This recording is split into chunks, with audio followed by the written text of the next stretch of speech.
भगवान कृष्ण और सुदामा संदीपनी आश्रम में रह करके शिक्षा ग्रहण किया करते थे। दोनों संदीपनी ऋषि जी के शिष्य थे। उसी आश्रम के पास एक और कुटिया थी जिसमें गरीब महिला एक रहा करती थी। वो भिक्षाटन से अपना पेट भरती थी। भिक्षा में एक दिन उन्हें एक पोटली में किसी ने चने दे दिए। उस चने को ला करके वो अपनी कुटिया में रख देती हैं। दैव योग से उनकी कुटिया में एक दिन चोरों ने चोरी कर लिया। चने की पोटली भी उठा ले गए। अब उन बूढ़ी माँ को क्रोध आया तो उन्होंने श्राप दे दिया कि जो भी इस पोटली में बंधे हुए चने को खाएगा वो दरिद्र हो जाएगा। अब इधर चोरों ने जब देखा कि उस पोटली में तो कुछ है ही नहीं, केवल चने बंधे हैं थोड़े से, तो उन्होंने उस पोटली को संदीपनी आश्रम के पास ही फेंक दिया। अब सुबह जब संदीपनी ऋषि जी की पत्नी देखती हैं तो चने की पोटली वहां बंधी हुई पड़ी है। उन्होंने उस पोटली को ला करके अपने कुटिया में रख दिया। एक दिन जब सुदामा और भगवान कृष्ण दोनों लकड़ी लेने के लिए जंगल जाते हैं तो कृष्ण कहते हैं कि माता कुछ भोजन के लिए हमें दे दीजिए, शायद वहाँ भूख लगेगी तो हम क्या खाएंगे। तो माता को वो चने की पोटली याद आती है। गुरु माता को वो चने की पोटली दे देती हैं सुदामा को और कहती हैं दोनों लोग खा लेना। सुदामा ब्राह्मण थे, उनको आभास हो जाता है, ज्ञान है उनको कि यह तो शापित चने की पोटली है। अब माँ का दिया हुआ प्रसाद है तो उसे वो त्याग भी नहीं सकते हैं। लकड़ी लेने दोनों वन में जाते हैं, जंगल में जाते हैं।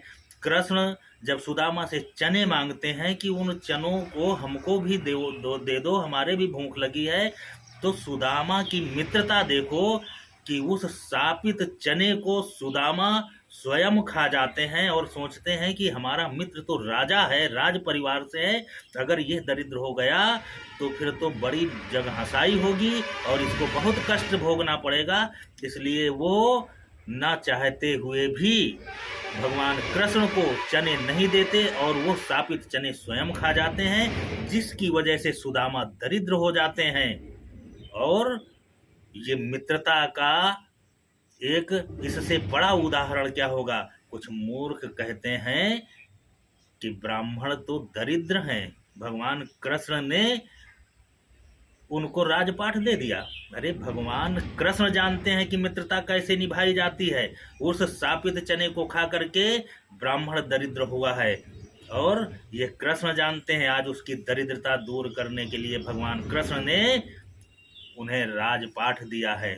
तो ब्राह्मण दरिद्र नहीं होता है, ब्राह्मण उदार होता है। दूसरे के कष्टों को भी ब्राह्मण सहर्ष भाव से स्वीकार कर लेता है। भगवान कृष्ण के हाथ में जो सुदर्शन चक्र है, जिस सुदर्शन के वजह से भगवान कृष्ण ने इस संपूर्ण पृथ्वी पर राज किया, तो वो सुदर्शन चक्र भी भगवान परशुराम का दिया हुआ है।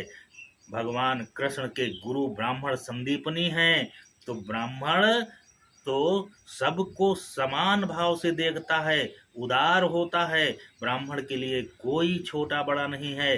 बस ब्राह्मण अपने विचारधारा के, ईश्वर के भक्त लोगों को और संस्कारवान लोगों को ही अपने निकट रखना चाहता है। उनके प्रति उसकी सहानुभूति होती है। वह अपना सर्वस्व ऐसे धर्मज्ञ लोगों को जो समाज में को शिक्षा दे सकें, समाज में एक आदर्श बन सकें, उनके लिए तो वो अपना सर्वस्व न्यौछावर कर देता है।